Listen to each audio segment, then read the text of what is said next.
इस संसार की सबसे पहली प्रेम कहानी के बारे में, जिसमें न कोई शर्त थी, न कोई बंधन, बस एक दृढ़ता थी, एक श्रद्धा थी। इस कहानी में रंग भी है और दुख का संग भी। यह है शिव और सती की अमर प्रेम कहानी, जिसमें प्रेम है, त्याग है और अंत में एक नई शुरुआत है। तो आइए जानते हैं इस महान प्रेम कथा को, सती कथा को। सती!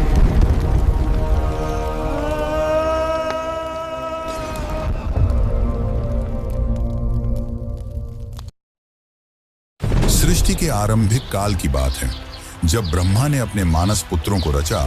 उन्हीं में से एक थे दक्ष प्रजापति, अत्यंत बुद्धिमान परंतु उतने ही अहंकारी। दक्ष को अपनी योग्यता, अपनी शक्ति और अपने सृष्टिकर्ता के कुल से उत्पन्न होने का बड़ा अभिमान था। उसने वर्षों की तपस्या की और देवताओं से वरदान पाए संतान की प्राप्ति के लिए। उसकी यह तपस्या रंग लाई और उसे एक अत्यंत दिव्य कन्या की प्राप्ति हुई, वही जिसे हम आज देवी सती के नाम से जानते हैं। सती का जन्म किसी साधारण कन्या की भांति नहीं हुआ था। उनका स्वरूप स्वयं शक्ति का अंश था। कहते हैं वह स्वयं आदि शक्ति का अवतार थी। दक्ष को अपनी पुत्री पर गर्व था, लेकिन साथ ही उसके मन में एक अभिलाषा थी कि वह अपनी इस कन्या का विवाह किसी महान देवता, किसी वैभवशाली राजकुमार या किसी प्रतिष्ठित गृहस्थ से करेगा। उसे यह कल्पना भी नहीं थी कि उसकी पुत्री का हृदय वहां बन चुका है, जहां वैभव का कोई मोल नहीं, जहां वैराग्य ही आभूषण है, भगवान शिव। देवी सती बचपन से ही विचित्र स्वभाव की थी। अन्य कन्याओं की तरह ना तो उन्हें श्रृंगार में रुचि थी, ना ही राजसी जीवन की भव्यता में। जब जब वह शिव की चर्चा सुनती, जब किसी आर्ष्य द्वारा शिव की महिमा का वर्णन होता, उनका हृदय गहरे भावों से भर उठता। शिव जो श्मशानवासी हैं, जो मृग चर्म धारण करते हैं, जो भस्म रमाते हैं और सर्पों को आभूषण की तरह पहनते हैं। आम कन्याओं के लिए यह भय का कारण होता, पर सती के लिए यही शिव उनके अंतर्मन में बस चुके थे। धीरे धीरे यह आकर्षण भक्ति में बदला और भक्ति प्रेम में। अब सती का एक ही लक्ष्य था, शिव को पति रूप में प्राप्त करना। पर यह मार्ग आसान नहीं था। जब दक्ष को सती की इच्छा का आभास हुआ तो वह क्रोधित हो उठा। उसकी आंखों में तो शिव एक जंगल में भटकने वाले योगी मात्र थे। उसने सती को समझाने का प्रयास किया कि वह किसी योग्य, राजसी और सम्माननीय वर को चुने, पर सती अब निर्णय कर चुकी थी। उन्हें किसी धन, वैभव या पद की आवश्यकता नहीं थी। उन्हें चाहिए था वह परम पुरुष जो संन्यास में भी पूर्ण है, जो मौन में भी संपूर्ण है। और इसी लक्ष्य के लिए सती ने आरंभ की कठोर तपस्या। पर्वतों की गुफाओं में प्रचंड वायु और वर्षा के बीच सती ने भोजन तक त्याग दिया। उन्होंने पृथ्वी पर बैठकर खुले आकाश में बिना निद्रा के केवल शिव के ध्यान में लीन रहकर दिन, सप्ताह और महीनों का तप किया। देवताओं तक को आश्चर्य हुआ कि एक कन्या इतनी कठोर तपस्या कैसे कर सकती है। और जब उनकी तपस्या की अग्नि ने त्रिलोक को प्रभावित करना शुरू किया, तब अंततः भगवान शिव ने उनकी भक्ति को स्वीकार करने का निर्णय लिया। पर यह तो आगे की कथा है। अभी तो एक पिता के अहंकार और एक पुत्री के समर्पण की टकराहट शुरू हुई है। जहां एक ओर दक्ष चाहता है कि सती उसके राजनैतिक सपनों की सीढ़ी बने, वहीं दूसरी ओर सती हर सांस के साथ शिव का नाम जपती है। यही संघर्ष इस प्रेम कथा की पहली चिंगारी है, एक ऐसी चिंगारी जो आगे चलकर एक भीषण अग्निकांड बन जाएगी। सती अपनी तपस्या में लीन थी। उनका एकमात्र उद्देश्य था शिव की प्राप्ति। अनंतः उनकी भक्ति से प्रसन्न होकर शिव प्रकट हुए। शिव मुस्कुराए और एक क्षण में वह उस तपस्विनी के समक्ष प्रकट हो गए। जैसे ही सती ने अपनी आंखें खोली, उनके सम्मुख खड़े थे वही जिनके लिए उन्होंने सब कुछ त्याग दिया था। शिव ने उनके तप, प्रेम और अटल श्रद्धा को देखा और कहा, हे देवी, तुम्हारा प्रेम मुझे बाध्य करता है। आज मैं तुम्हें अर्धांगिनी के रूप में स्वीकार करता हूं। इस वचन के साथ पूरे ब्रह्मांड में आनंद की लहर दौड़ गई। देवताओं ने पुष्प वर्षा की और फिर आया वह शुभ दिन जिसका साक्षी स्वयं ब्रह्मा, विष्णु और सारे लोक हुए। शिव और सती का दिव्य विवाह। शिव बारात लेकर स्वयं कैलाश से निकले, पर यह कोई साधारण बारात नहीं थी। इसमें भूत, प्रेत, पिशाच, नाग, सिद्ध, योगी, अर्षि, देवता सब सम्मिलित थे। शिव की सवारी नंदी थी, शरीर पर भस्म, जटा से गंगा, गले में नाग। यह स्वरूप देख सभी स्त्रियां भयभीत हो उठी, पर सती के चेहरे पर गर्व था। उन्हें अपने शिव पर गर्व था। वैभव नहीं, सत्य का स्वरूप थे वह।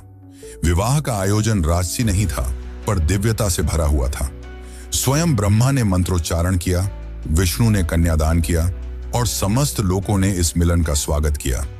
यह केवल दो आत्माओं का नहीं, सृष्टि के दो मूल तत्वों शिव और शक्ति का मिलन था। लेकिन इस भव्य विवाह में एक स्थान रिक्त रहा। सती के पिता दक्ष प्रजापति, वह नहीं आए, ना ही कोई संदेश भेजा, ना ही कोई आशीर्वाद, क्योंकि उनके लिए यह विवाह एक अपमान था, एक चुनौती उनके अभिमान को। उनके अनुसार यह मिलन योग्य नहीं था, और यहीं से प्रारंभ हुआ उस अग्निकथा का बीज जो आगे चलकर पूरे यज्ञ को जला देगा। समय धीरे धीरे बीतता है। कैलाश पर्वत पर प्रकृति की गोद में शिव और सती अपना वैवाहिक जीवन शांतिपूर्वक और आनंद से व्यतीत कर रहे हैं।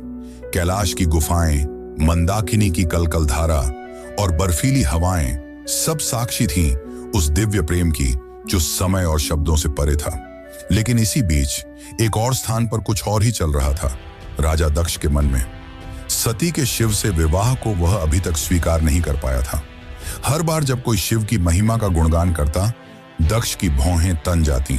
उसे लगता कि शिव ने उसकी पुत्री को अपनी योग्यता से नहीं, किसी छल से प्राप्त किया है। वह अपनी सत्ता, अपना रुतबा, अपनी श्रेष्ठता सिद्ध करना चाहता था, और उसी घमंड ने उसे एक विशाल यज्ञ के आयोजन की प्रेरणा दी। दक्ष ने यज्ञ का आयोजन बड़ी धूमधाम से किया। ऐसा यज्ञ जिसमें समस्त देवताओं, ऋषियों, सिद्धों और लोकपालों को निमंत्रण भेजा गया। ब्रह्मा से लेकर इंद्र तक हर कोई आमंत्रित था, परंतु एक नाम उसमें अनुपस्थित था, महादेव शिव का। यह कोई भूल नहीं थी, यह था दक्ष का जानबूझकर किया गया निर्णय। उसने शिव को निमंत्रण नहीं भेजा क्योंकि उसका अहंकार उसे यह स्वीकार नहीं करने देता था कि उसकी पुत्री ने उस योगी से विवाह कर लिया, जो ना कोई राज्य रखता है, ना कोई वस्त्र, और जो श्मशान का वासी है। दक्ष को लगता था कि शिव को यज्ञ में आमंत्रित करना उसके सम्मान के विरुद्ध होगा। जब यज्ञ की तैयारियां चल रही थीं, उसी समय सती ने इस आयोजन की बात सुनी। किसी ने उनसे कहा, माता, आपके पिता दक्ष ने एक महान यज्ञ का आयोजन किया है, जिसमें सारे देव, ऋषि और ज्ञानी आमंत्रित हैं। वह तो आज पूरे ब्रह्मांड का ध्यान खींच रहा है। यह सुनकर सती का हृदय कांप उठा। उन्हें विश्वास नहीं हुआ कि उनके पिता इतना बड़ा आयोजन कर रहे हैं, और उन्हें कोई सूचना नहीं मिली। कुछ समय तक वे चुप रहीं, शायद आशा में कि कोई दूत आएगा, कोई संदेश मिलेगा। लेकिन जब स्पष्ट हो गया कि शिव और उन्हें जानबूझकर न बुलाया गया है, तब उनके भीतर कुछ टूट सा गया। एक ओर पुत्री का धर्म उन्हें पिता के यज्ञ में खींच रहा था, तो दूसरी ओर पत्नी का धर्म उन्हें शिव की मर्यादा का ध्यान रखने को कह रहा था। अंततः सती ने शिव से निवेदन किया, स्वामी, मैं उस यज्ञ में जाना चाहती हूं। शायद यह कोई भूल हो और मेरा जाना उस विघटन को रोक सके। शिव ने सती की ओर गहरी दृष्टि से देखा। वह जानते थे कि यह आमंत्रण विहीन आयोजन एक साधारण यज्ञ नहीं है। उन्होंने शांत स्वर में सती से कहा, हे प्रिय, जहां सम्मान न हो वहां स्वाभिमान को ले जाना व्यर्थ है, और मैं नहीं चाहता कि तुम उस यज्ञ में जाओ जो केवल क्रोध और घमंड से जल रही है। परंतु सती व्याकुल थी। उनके भीतर एक द्वंद्व चल रहा था, पिता और पति के बीच। उन्होंने पुनः प्रार्थना की, प्रभु, मैं केवल एक पुत्री के रूप में वहां जाना चाहती हूं। मैं पिता से बात करूंगी, शायद वह बदल जाएं, शायद उनके मन का विष उतर जाए। शिव ने इस बार उन्होंने अनुमति दे दी। सती ने कैलाश से विदा ली, अकेले, बिना किसी दूत या सम्मान के।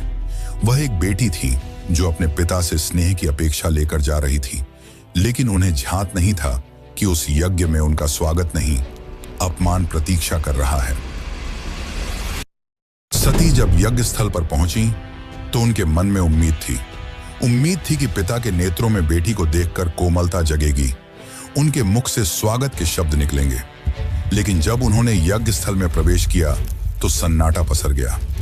कोई स्वागत नहीं हुआ, कोई आसन नहीं दिया गया, जैसे वो वहां उपस्थित ही न हो। वहां बैठे देवताओं की आंखों में असहायता थी। सती ने पिता की ओर देखा, धीमे स्वर में कहा, पिताश्री, क्या आप नहीं चाहेंगे कि आपकी पुत्री भी इस पावन यज्ञ में सम्मिलित हो? दक्ष ने ठंडी हंसी के साथ उत्तर दिया, पुत्री, जिस दिन तूने उस नग्न भस्म रमाए श्मशान में विचरने वाले औघड़ को अपना पति चुना, उसी दिन तू मेरी पुत्री नहीं रही। दक्ष का स्वर ऊंचा हो रहा था और उसके शब्द जैसे शिव के लिए विष से भरे बाण हों। यह सुनकर सती की आत्मा कांप उठी थी।